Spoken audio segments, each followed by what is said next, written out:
So go ahead. Okay, welcome everyone. Our mission, Helping Parents Heal, is a nonprofit organization dedicated to assisting bereaved parents to become shining light parents by providing support and resources to aid in the healing process. We go a step beyond other groups by allowing the open discussion of spiritual experiences and evidence for the afterlife in a non-dogmatic way. Affiliate groups welcome everyone, regardless of religious or non-religious background, and allow for open dialogue. Attendance today at this meeting is voluntary, and we are here for the benefit of learning from and sharing with other parents whose child has passed away. It is understood that our discussions are intended to be confidential and not designed to replace traditional therapy or spiritual counseling. Helping Parents Heal offers a wide variety of speakers to allow parents to be informed about many possible ways to heal, to connect with their children, and to learn about the afterlife. The views expressed by our guests do not necessarily reflect those of Helping Parents Heal, and we ask that you take from their presentations whatever may benefit you personally. Thank you, and what an honor to be here tonight with Mavis. Thank you, Mavis. Thank you so much, Irene. And I just want to remind everyone to keep your microphone muted as well throughout the presentation. I know it's sometimes hard because we press the wrong button, but just I'll be keeping an eye. But I'm going to go ahead. I have the honor of introducing Mavis, and I feel very, very excited to do so.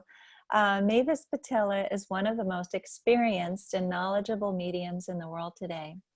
She is in huge demand to share her thoughts and understanding of all things mediumistic, inspirational, and spiritual. She has worked with the spirit world for over 50 years and firmly believes that true mediumship can bring healing to both worlds. A former senior tutor at the famous Arthur Findlay College, Mavis was trained under the watchful eye of her friend and mentor, Gordon Higginson, the colossus of mediumship in the 20th century. Over the years, Mavis has herself trained many of the high-profile mediums around the world. She believes that good foundations and high ethics are essential.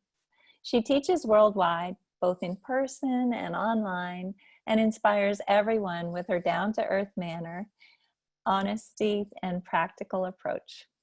She is a great orator, and anyone who listens to her is moved by her compassion, enthusiasm, and love for what she does.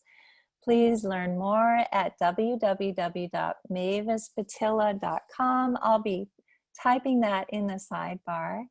And so without further ado, please join me in welcoming Mavis Pittilla.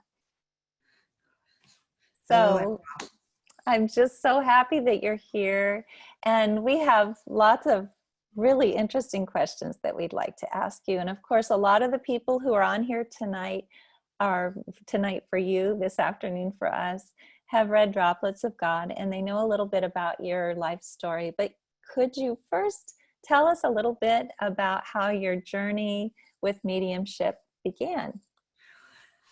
Yes.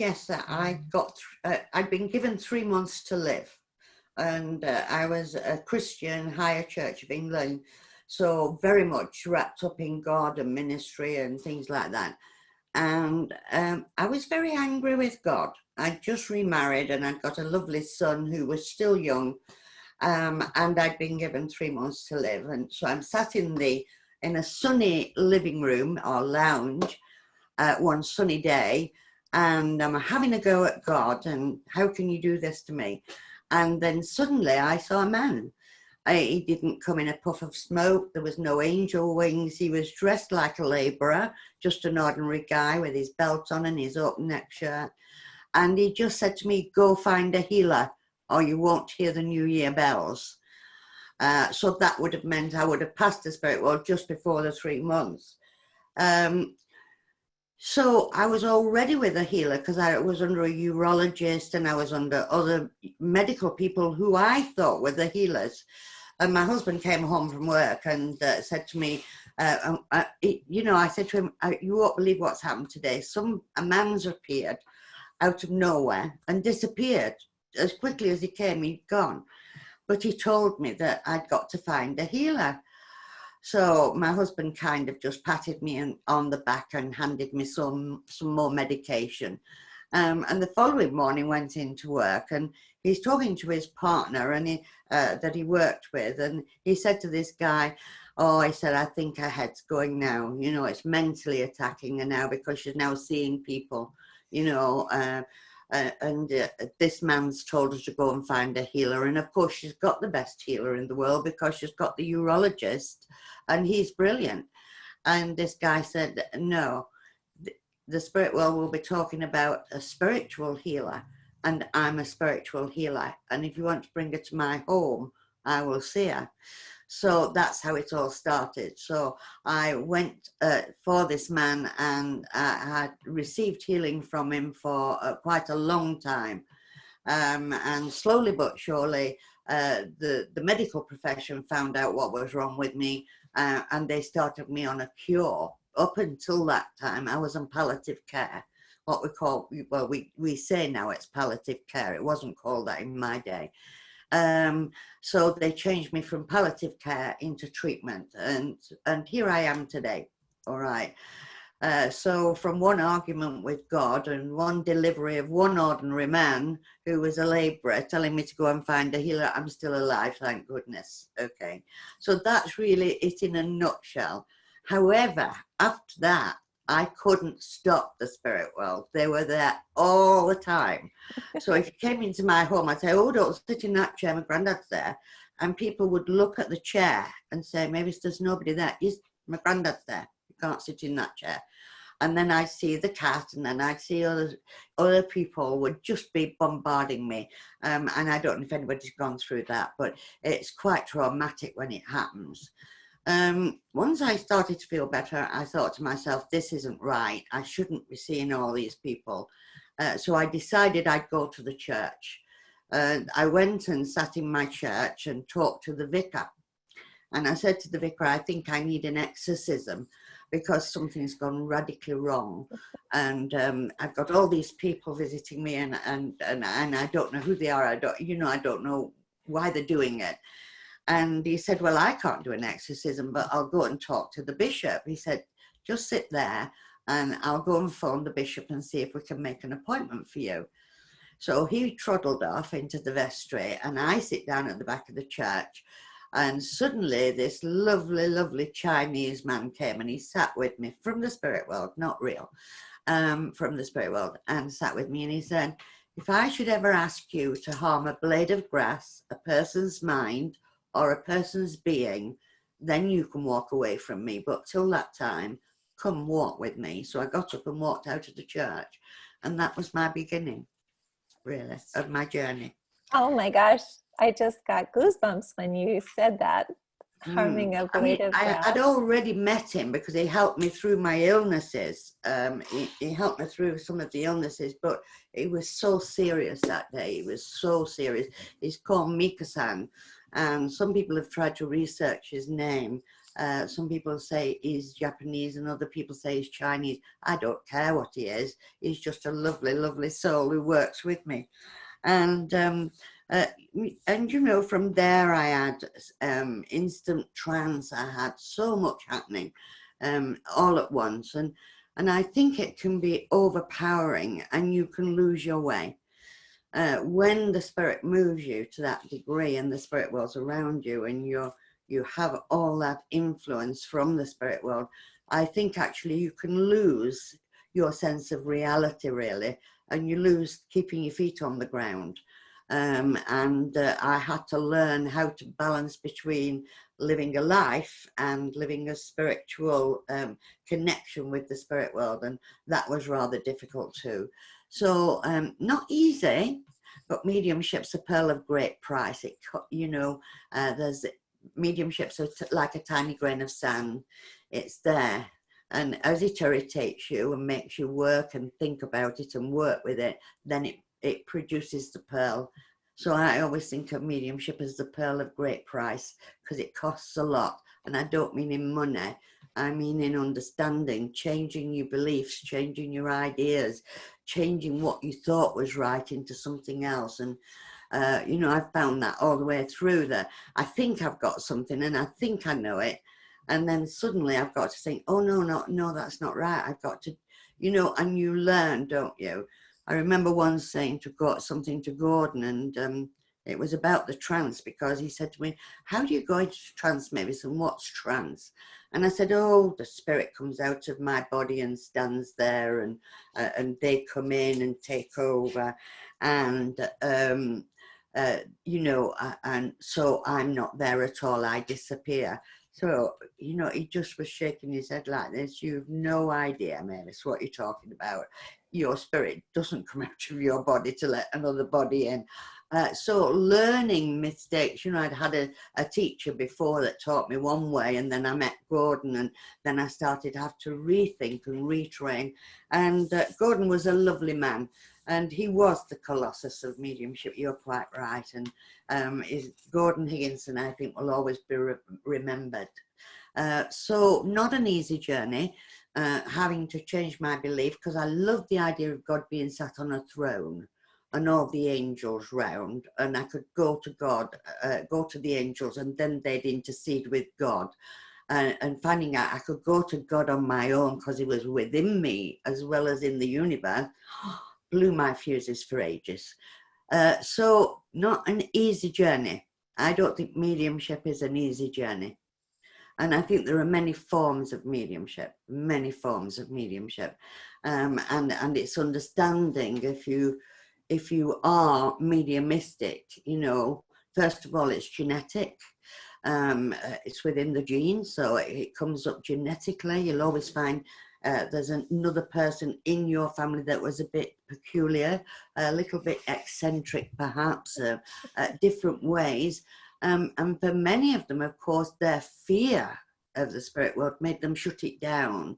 And in that fearfulness went to Christianity and dived in and wouldn't let it go, which could have happened to me, of course, if Mika-san hadn't have come into the church with me. So really that's how it started for me. But not an easy journey. I've given up twice, you know. I gave up for 12 months, and then I gave up for 2 years and just shut the door. And of course, the spirit world can't do anything about that. If you want to shut the door, they can't intercede because they can't break the law, because the law is you've got to be self-governing. So they can't tell you what to do. They can't make you do it. It's got to come from you, you know. And that was a hard one, because I believed that the spirit world did everything, even told me which clothes to wear or what bus to catch if I was going out. You know, I believed that they did. And if I lost my ring, I thought they could find it, and, you know, all that. And it took me a long time to get the belief right, the belief system right, so that I understood what I was about. So that's it in a nutshell, really. Well, tell me, do you still have a relationship with Mika-san, and do you have a relationship with Gordon Higginson? I don't have a strong relationship with Gordon Higginson. Occasionally he will come, but he usually comes at special occasions, such as just recently we were doing some philosophical work on the computer, Jean and I, and Gordon came and he said, now you are doing the work that you were born to do. So, you know, all those years of struggling with my mediumship, he was saying, now you're doing it right, and I'm 80. You know, he could have said that when I was 60 and made my life easier. And he really is very instructive. Like, I can be looking at people, and if I can see him stood behind one of you, I know what he's saying to me is, keep your eye on that one. She's well worth working with, or he's well worth working with. But no, he's not there all the time.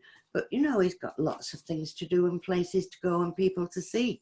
You know, he's not just on a cloud somewhere. He's actually living a life. And I think that's a hard concept, isn't it? That, you know, I know that for many of you losing children, you know, where are they? What are they doing? Are they just waiting? And yet we know that they have a very full life, a very positive life in the spirit world. And for many of them, the choices that they make are just absolutely wonderful.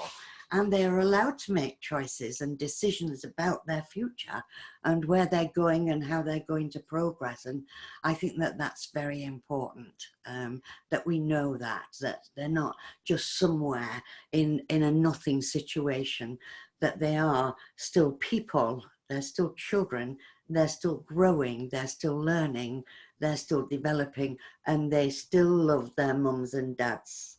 And the one thing they do enjoy is communicating with their mums and dads. I know that, and their sisters and brothers, of course, because that's important. And you find that if a child has gone to the spirit world, let's say about anything between 15 upwards, they usually become an inspirer.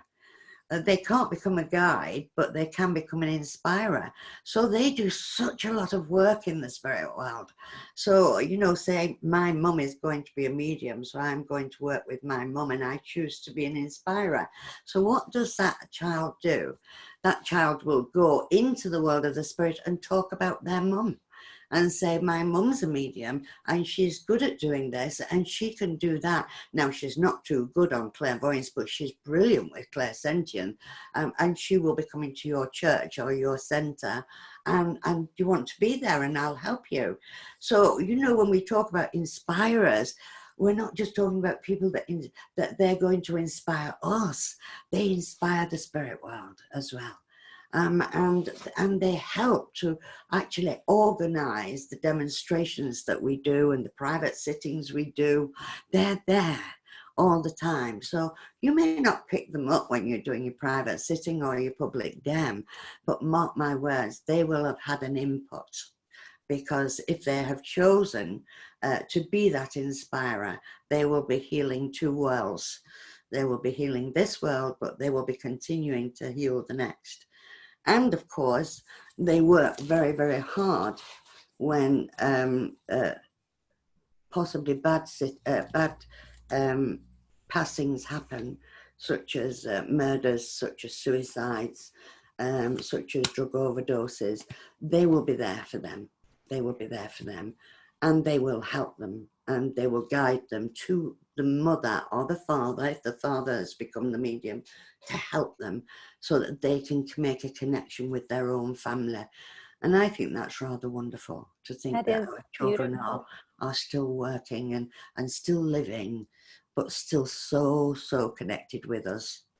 We have so many questions in the chat box, but the one that I'd like to just ask right now, because I think it is a good question. Susan's asking, what's an inspirer versus a guide? Could you explain that? The inspirers working with the guides. I'm sorry, I didn't quite hear that. Okay, sorry about that. Susan was asking what the difference between an inspirer and a guide is. Okay, right. A guide has been in the spirit world and has gone through many, many progressive worlds. So is, if you like, in a different state of philosophical outpouring, different knowledge, and they have been over in the spirit world for sometimes hundreds of years. I know Mika-san was, when he was on the earth, it was before the Great Wall was built.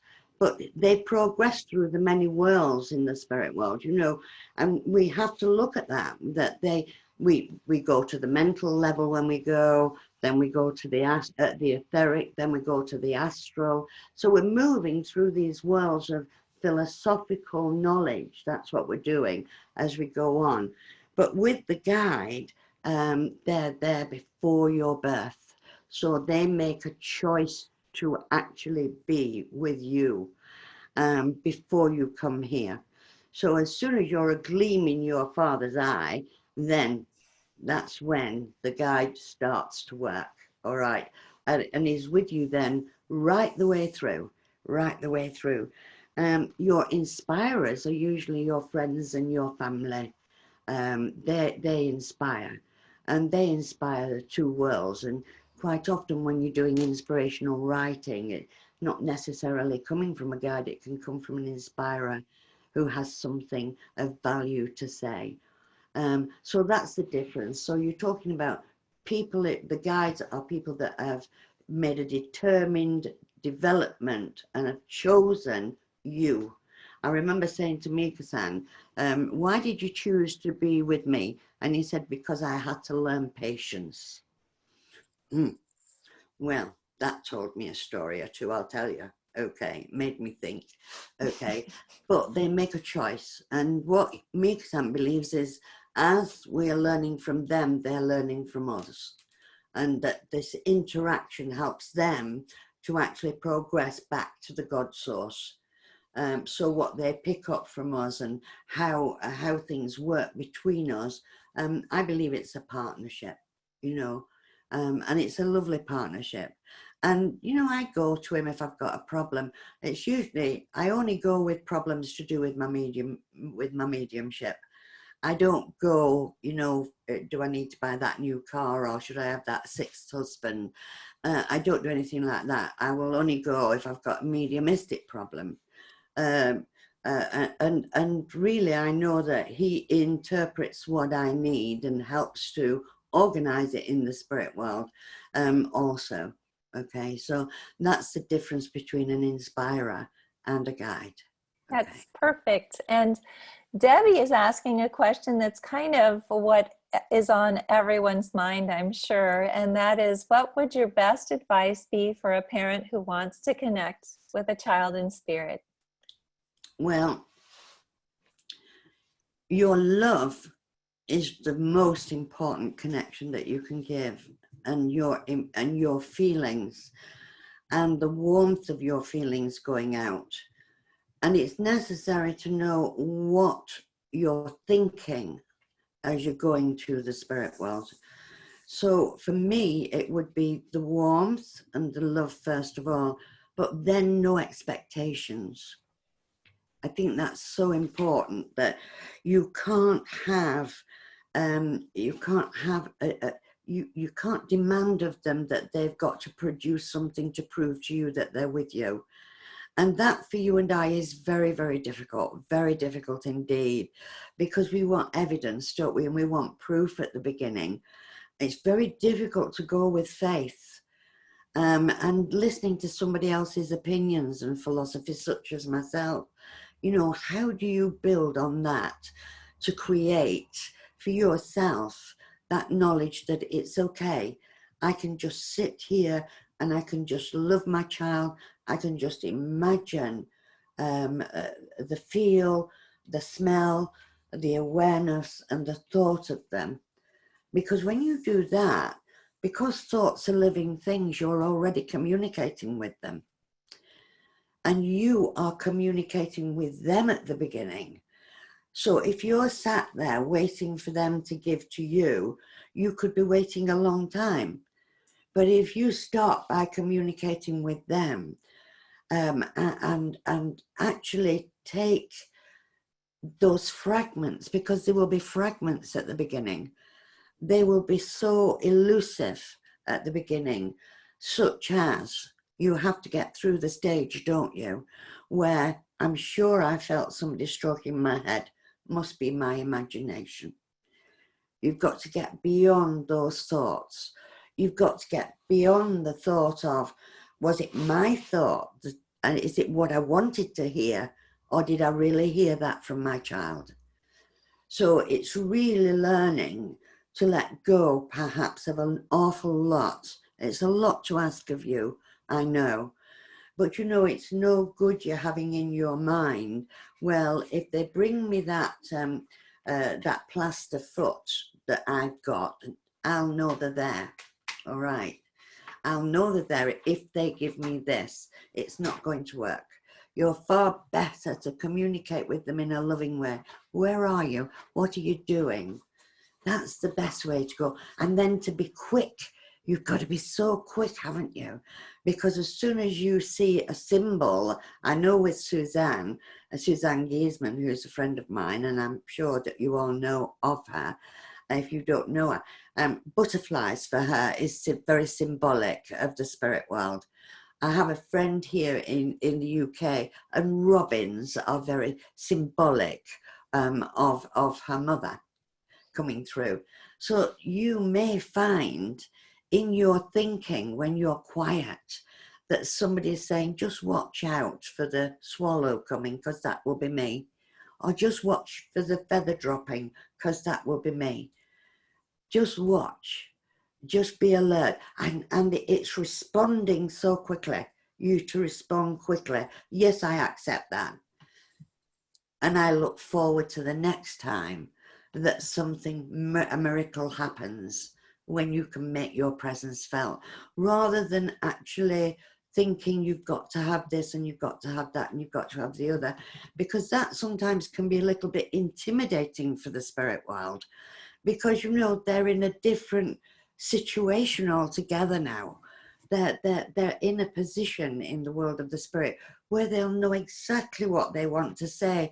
But am I satisfying my mother? Am I satisfying my father? What if I don't satisfy them? What if I'm not strong enough to make them aware?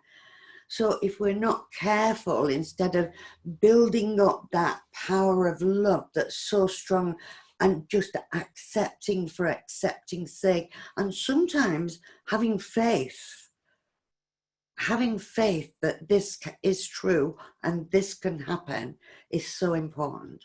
It is so important. So that's where I would begin. But do watch, because those children in the spirit world will be just wanting to remain close. And they'll want to remain close to their siblings as well, because quite often, you know, they choose to help their sibling through. So there's a lot of opportunities in the spirit world for choices to be made of what they're going to do. And I think that's rather wonderful and rather remarkable. But be at peace, but be quick. Have a hammer, and as soon as you start doubting that that feather isn't from the spirit world, hit it with a hammer and think, yeah, I'll accept that, okay? Until your faith is built up, and let the spirit world build your faith up, but it will be slow in its coming. It may not come miraculously. It may not be a great miracle where they appear. You know, it might just be a smell of them coming across. And you know, when you hold an article that belongs to them, oh, they love that, you know, because that love pull is so important, okay? But you know, even if you've got a stillborn or you've had a miscarriage, you know, that child will remember the moments it spent with its mother. It'll remember the songs. It'll remember the thoughts that you had. And even the father, you know, there will be a memory in the soul that it was touched, and that it was loved, and it was wanted, and it was needed. And I think that that's so important for the spirit world. And you know, for you and I to think, what are we giving to them? Because we haven't finished being parents. I'm sorry, I haven't lost a child. Do forgive me for that error. But I've just got so caught up in what I'm doing, because I think it's so important that we don't forget that we're still their mums, we're still their dads, we're still their sisters and brothers. And that's going on for them in the spirit world. They've not cut away from that. And possibly that's far more important to them now than it would have been if they'd have lived till they were 20. And it's holding on to those truths that's so important, I believe. I've gone on, but it's my favourite subject. Talking about the spirit world, my favourite subject. And not only that, following up on that question, Deb is asking, do you think that grief keeps us from being able to contact our kids and to have that connection? No, I don't think so at all. I think that there will be, you know, when you leave the earth, when a child leaves the earth, or a mother or a father, anyone leaves the earth, they know that child is going to go. They'll know your child was going to go to the spirit world. So there will have been a gathering in the spirit world. So there is a gathering of family around them, and the ministry of angels and the guides and the inspirers over there will have gathered around them to bring them home. to their new home, but to take them and hold them safe. So they will understand that your grieving is because you feel they've gone. But within 2 seconds of them going, they can be back with you. So they know they haven't gone. And your grief is what they will work at to try and heal that grief for you. Because only a second, you know, and grief is natural, and we've all got to grieve. You know, I remember a lady, a spiritualist, many, many years ago saying to me, I went up to her, I said, I'm very sorry you've lost your husband, and I know you must be grieving. And she said, I'm a spiritualist, I can't grieve. And I thought, my God, I'll always grieve for whoever I lose. And I'm sure we all should, because it's natural to this world. What I'm trying to say is, for the spirit world, all they don't have now is your attention. That's all they've lost, okay? But they're with you. They can touch you, they can stroke your face, they can give you goodnight kisses, they can do everything they did when they were on the earth. So your grieving for them is really, and your tears are like a rainbow bridge. It tells them that they were loved. It tells them that they're wanted. It tells them that they're needed. It tells them that you want them to stay in their life. That's what, in your life. So you're grieving, no, it's quite natural. The spirit world understand that, and they know how to help if we allow them to help.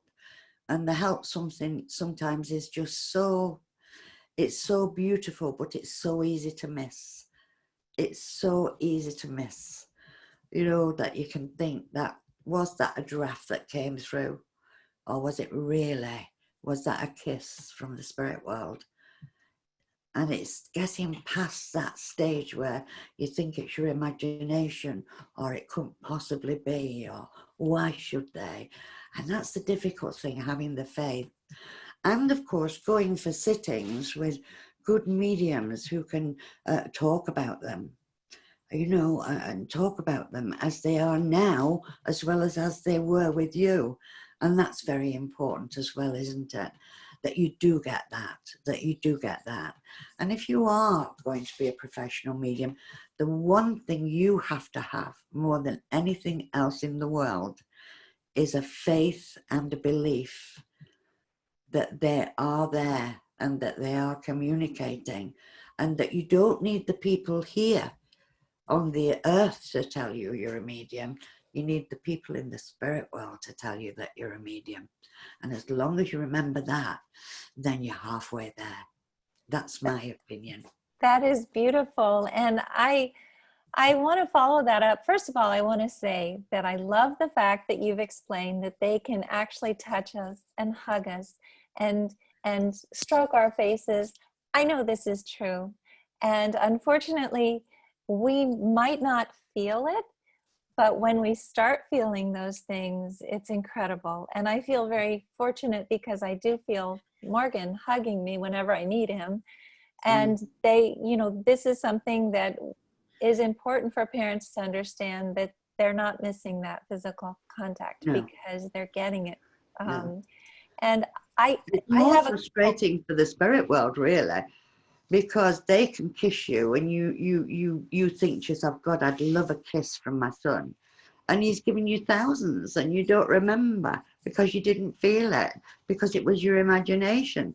So for the spirit world, and I'm smiling because I know I hear it from the spirit world a lot when they say, you know, I did this and she ignored it.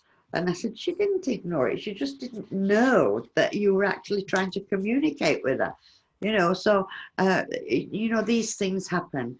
But it's a wonderful world, the spirit world. And they are so caring and so loving that they will never be parted from you. They'll always be with you until you get to the spirit world, because that's where you're going.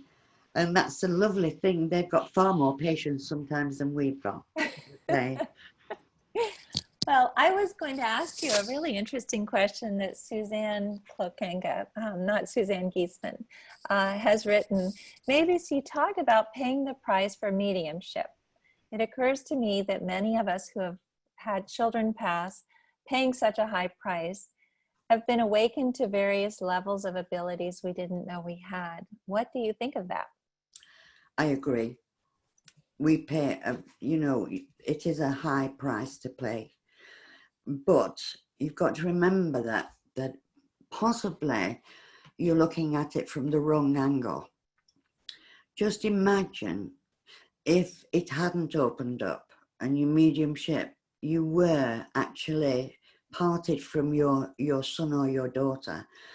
Actually, the God source within gave you a blessing, as you know, because instead of you feeling bereft and alone and I haven't got a son anymore and there's no such thing as life after death, he's given you the opportunity to know that there is life after death and that you can communicate and that you can go forward with communication. So I feel that on one level, I would have to agree that it's a terrible price to pay. But on the other level, it's also a blessing that other people will benefit from. And I think that that's the wonder of it, isn't it? And, you know, many people come into mediumship through crisis, through trauma. Not always the death of a child, but it can be through illness like me, or it can be through many, many things, because the soul can't open until it reaches a certain stage. So for some people, they have it from childhood, and then it goes at teenage years, and then it comes back. And then for others, like you and I, perhaps, it doesn't start until there's a drama and a trauma, okay? But we haven't got an answer for that one. But just look at the pearl of great price. And now the luster of your belief and your truth and your evidence is possibly saving someone somewhere on this planet an awful lot more grief. You're helping them to heal. And that is the part that's the blessing. And we have to balance those two up. They seem to be totally different, I know, but look at it from that point of view, and look at it from the point of view of yourself. You can know your son's hugging you. You can know you're receiving a kiss. You do know the butterfly is your daughter. You do know the robin is your mother. You do know, because you've had it happen to you. So we have a great blessing in that, you and I, and we have to go with that. And as uncomfortable as it can be, if you really look at the philosophical outpouring from it, it may just help you just a little, just a little. I'm sure lots of us believe that this is, in a very strange way, a gift to be able to have had this happen, know where our kids are, and be able to learn so much more about everything that's out there, which is very exciting for us. But Beth is asking, how can we find our own guides and who they are? Is there a short answer to that? It might be a whole course that has to be taken. Oh, goodness gracious me, have you got 12 months? All right. We know that you've got more than one guide. We know that there'll be a group. We know that there'll be a gathering of people. But you'll have one main control. With me, it's one main control. Now, for some people, they just allow the spirit world to come in. They never get to know them, okay? They're just content to work with them and knowing that they're there. So the choice has to be yours. Do you want that relationship with them, or are you happy to just be the vehicle through which they can serve humanity and the spirit world? So that's the choice you make, first of all. Secondly, from there, just be aware, sit in the power, build the power up, allow yourself to again, you know, are you there? I'm here for you. Would you like to come closer? I can get to know you.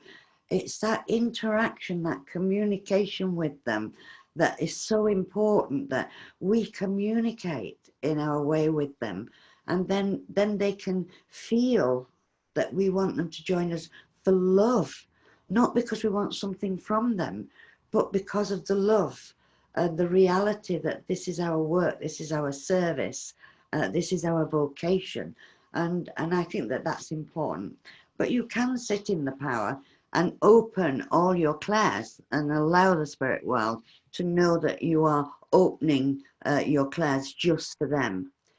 So that's exactly what you would do for the guides and inspirers. So as you're coming up through your power, because the power we use is not passive, the power we use is energetic for mediumship.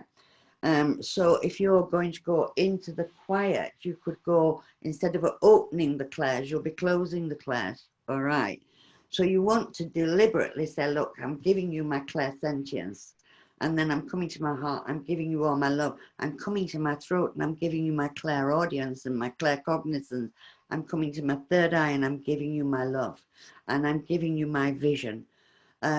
So that's it in a nutshell, but I mean, it's so deep, really. It's so deep. It But it is. is a decision. But you know, That, it's the offering again.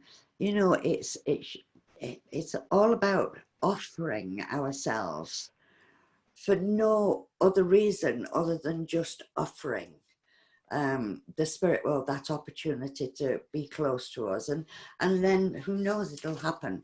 Okay. And I think it's wonderful to be in touch with them, but you have to be careful, you know, because sometimes I used to say things and I'd be listening to me, and then he'd say, you said I said that and I didn't say that at all. You know, so you know, they do, you know, they do have a go. They're ordinary people still, and they do have their way. Okay. But if you want to do it, room with a view is a good one. So again, create a space in your mind for them. Use your imagination. Where would you like to meet them? Where would you like them to be? Would you like to be in a church? Would you like to be near the seaside? Where do you think those people in the spirit world would love to be, so that they're in your presence? And then create that image. But as you're coming up through the clairs and you're offering the clairs, you'll find when you get to your vision, it will change, and it'll go from imagination to what they really are trying to show you. And that's when you know that you've got your clairs working then, and you can see them. So that's a little bit in a nutshell. Okay. that's beautiful. And we have so many questions, and I know that you have not eaten dinner. So I want to get to one that I think is a very good one that Irene typed in. Do you have a favorite story about connecting with spirit? I'm sure you probably have thousands, but is there one that you'd like to share with us? Oh, there are so many. I'm just trying to think of one. I think that one of the ones that hold in my memory is I had to go for surgery, and no, I had to go for a scan. So they were sending me to this hospital for a scan, and I got to this hospital, never visited it before, and I had the scan, and I'm waiting to come out, and it was about my heart. They were examining my heart, and I'm there in the waiting room, and Gordon comes in, and he said to me, well, I said to him, what are you doing here? He said, well, it's Stoke-on-Trent and I lived in Longton and it's not far away. He said, and let me tell you, if that scanner had been available when I was on the earth, I wouldn't have died when I did. Now, that was so humorous, but that was Gordon. And it was just a lovely, ordinary, everyday conversation. It's not about angels and stars and all. They're down to earth. They're just ordinary people. So I love that one. But there have been a lot.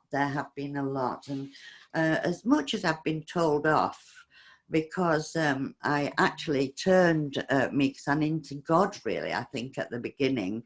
So I had to go through a kind of a reckoning day where I had to recognize that Mixan couldn't do everything that I wanted him to do, and that the God was still the supreme intelligence, and I had to go back. So that was another one where he was there giving it this. All right. So lots of things I've gone through, and I love it. All right. And Jean's just passing me something. So, you know, just go deep into the love of it all, because it's just absolutely, they bring their essence of them. You know, with Gordon, I'm not looking for people to tell me Gordon was on a platform and he was charismatic. I, I want them to be able to let me feel him through the mediumship. You know, true mediumship, you feel. I don't know if any of you have had that when you've had a sitting, but you actually know the medium, that your child or your beloved one is there, because you can feel the essence of them coming through, and it's just unbelievable. And it's not always what you remember from the sitting, but the feeling you got when you were having the sitting, that essence, that you are connected with that loved one. And I think that that's so important. And sometimes, you know, if I could get rid of the word evidence, I would, because in its place I would put communication, because I think the word communicating with the spirit world opens up another ball game for mediums, because instead of you having to get how they passed, when they passed, what age they were, and all the other things that people want you to get, and you were just allowed to communicate with the person in the spirit world, then the depths of the essence of them would come to you, and you would feel the love that's pouring out. And you know, we're very lucky if we're a medium, because we get the love that's pouring from the spirit world, we get the love from the sitter, and we are actually in that, we are in that love. It's unbelievable, isn't it, really, when you think about it? The miracle. I just always want to be a servant of the spirit world, because if I'm a servant of the spirit world, then I'm a servant of the people. And really, that's what it's about. I don't want the spirit world to think they've got to make me look good. I want the spirit world to feel that, yeah, she'll do what I want her to do. She'll say what I want her to say. And sometimes I do a good sitting, and sometimes I do a poor sitting, because they never run smoothly all the time. I don't know how many professional mediums we've got with us, but you'll know what I mean, won't you? You know, we go up and it's going fine and everything's wonderful, and then suddenly we have a dip. And we forget that that's to do with our bodies, it's to do with our astrology sign, it's to do with our monthly cycle, it's to do with the universe, it's to do with the moon, because everything to do with this planet is part of our mediumship, because we are part of the planet. So sometimes it can differ, so it's not always perfect. Okay. Well, that's a beautiful explanation. And I just want to say that I'm always happy, because the kids are always so happy, and being able to have them around me all the time. And I truly do. I have them with me all day long. I feel like I could never be sad. And I think that that's the way they want all of us to feel. But I have a question, and actually it's been a question that's been asked several times about suicide, what your views are, I guess, about suicide. Maybe if you believe it's part of the soul's plan, what's happening with the kids on the other side. Could you maybe say a little bit about that? Yes.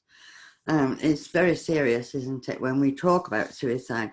Well, we've got to remember, even there, they do not go alone.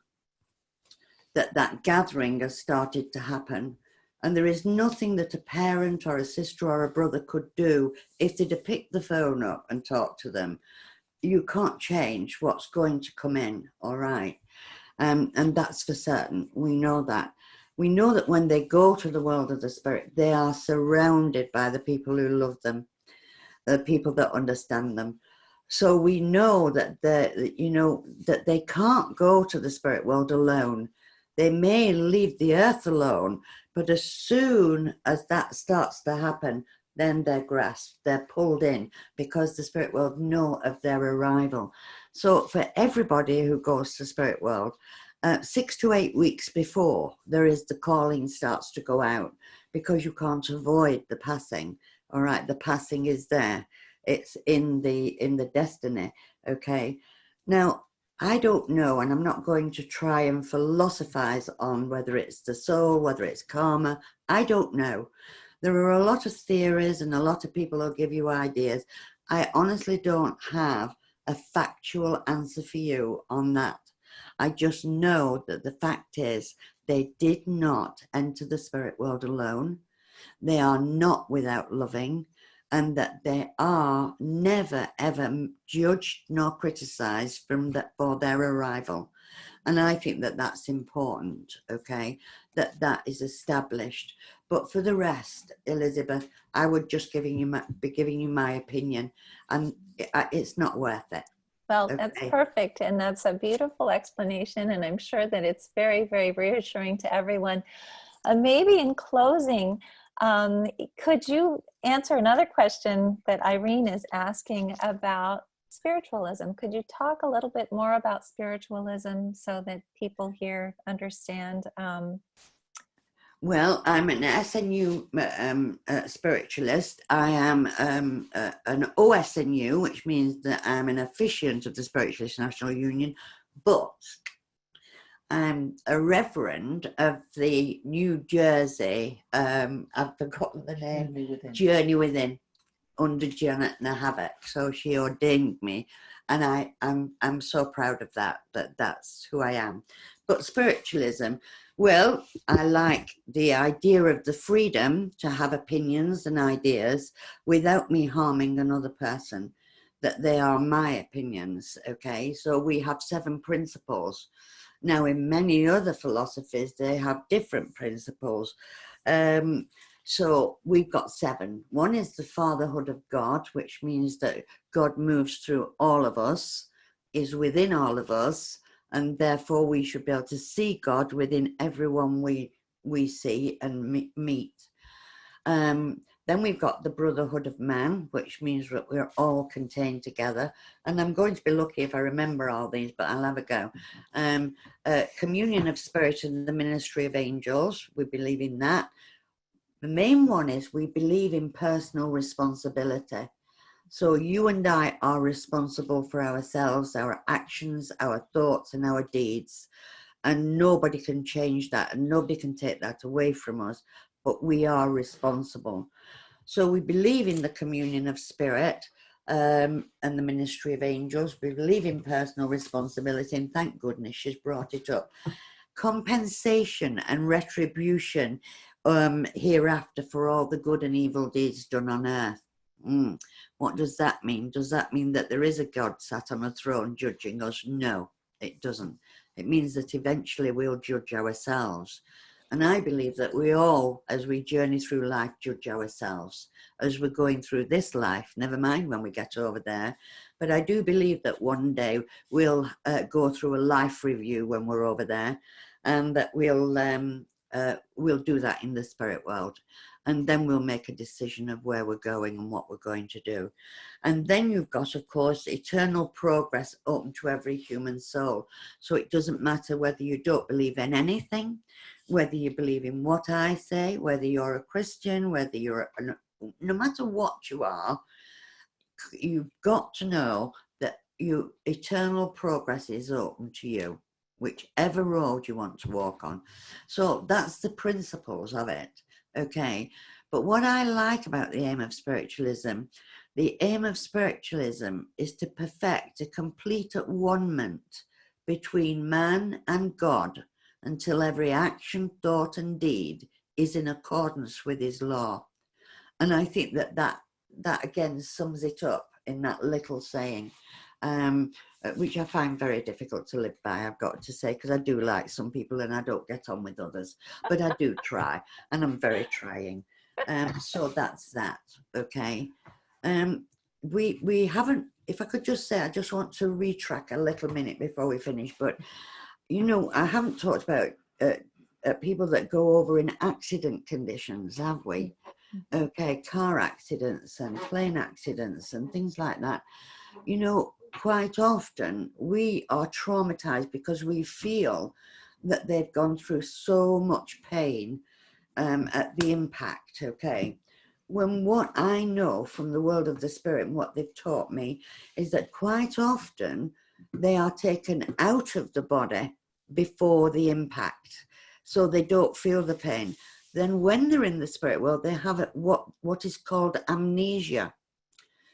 So they don't have to relive that moment of that collision at all until they're ready. And I think that that's rather healing as well, for anyone who's suffered that kind of involvement, because it must be dreadful to think that, you know, your son or your daughter has gone through so much pain and they're taken out. And I certainly know that for murders, it's exactly the same. They take them away as quickly as they can because they know, all right. And then that amnesia state is there for them. So, you know, that's a kind of a healing blessing, I hope, if anybody's gone through that kind of trauma. Okay. It definitely is. And it was something that was very healing to me to learn that, because Morgan was suffering from altitude sickness for about 13 hours before he passed. And so I was very worried about that until actually reading about near-death experiences and being pulled out right away and being in complete bliss, not wanting to come back, wanting to stay right there. So that was helpful. But could I ask you just to kind of go a little bit further about the Spiritualist National Union? Lynn Walker is saying that both the SNU and Arthur Finley don't believe in reincarnation. Do you believe in reincarnation? And I don't know if that's a true statement. I'm actually asking if that's true. I don't believe in it possibly the way that many people believe in reincarnation. I believe you have a choice to come back if you wish to do so. Mm-hmm. Because you have personal responsibility in the next world and the world after that and the world after that, until you reach a point where you can make a choice what you want to do. And I believe if your choice is that you want to return, you can. But there are varying opinions and ideas and views on that, on reincarnation. I don't believe that the karmic structure brings you back here. I don't believe that you're repairing a karmic debt, okay? That's something that doesn't hold well with me, all right? Because if we are to overcome something, we need to know what we're overcoming. And you don't know, you know, and it's all right a psychic saying to you, well, you've got a karmic debt to pay about this. But you know, how was that caused? So I'm not really influenced by the karmic side of it, but I am very influenced by the idea that you have personal responsibility in the spirit world as well as you have it here. And it's part of the progression. You see, in the spirit world, you get the chance to do all the things, put everything right that you've done wrong here. So there's no actual need for you to come back because of the compensation and retribution hereafter. So we know that we go through different stages, and therefore, if you want to come back, it would be choice. And wouldn't it be lovely to come back because you were loved so much that you wanted to do it all over again and sing and dance with joy? Okay, so that's how I, you know, living life as it is at the moment's enough for us to cope with, without us thinking about previous lives. And I really do think that sometimes we can, if we're not careful, we can traumatize ourselves and we can create problems for ourselves that we don't need actually. We don't need to take them on board. As long as we're handling this life right, to the best of our ability, we're doing the very best we can. And that's all we can do. And are we going to make mistakes? Of course we are. Because that's part of the argument between the conscious mind and the soul mind. And that's another story altogether, and we're not getting into that because it's now time for me to go. Well, yes, I understand. And I just have to tell you that there are people saying, Mavis, can we please take you home? Lisa Wilcoxon is saying, Claudia, I've always said I need a Mavis in my pocket. And she actually got a signed copy of your book for me. And I feel so honored in Florida. but also everyone is thanking you so profusely. I am just so grateful that you've been able to give so much insight to everyone here. And I wish that we could have another 3 hours with you, but it still wouldn't be enough. But thank you for taking the time this evening. You both are just so kind and so welcoming. And what we normally do at the end of these meetings is that we have everyone unmute and say thank you and goodbye. So can I finish with a little poem before oh, we of go? course, let's wait and finish with a poem. Just to I would close love that. And then we can finish. I'm just going to say a few words about a lovely, lovely poem that I've used all through my life since I became a medium, and it's helped me over some difficult times, and it's called My Law. The sun may be clouded, yet ever the sun will sweep on its course till your cycle is run, and when into chaos your system is hurled, again shall the Maker create your new world.